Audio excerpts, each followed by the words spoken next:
রেখেছি জারি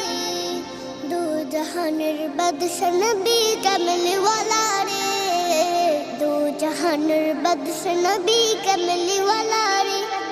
আদি পিতা আদম যখন মুসিবতে পারে মোদের নবীর উসিলাতে আল্লাহ কবুল করে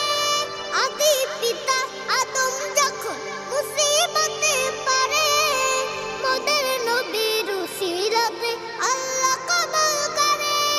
শাফায়াতের বিচারেতে দেখা দিও রে দু জাহানের বাদশা নবী কামলি ওয়ালা রে দু জাহানের বাদশা নবী কামলি ওয়ালা রে আমার মনের ঘরেতে রেখেছি জারি দু জাহানের বাদশা নবী কামলি ওয়ালা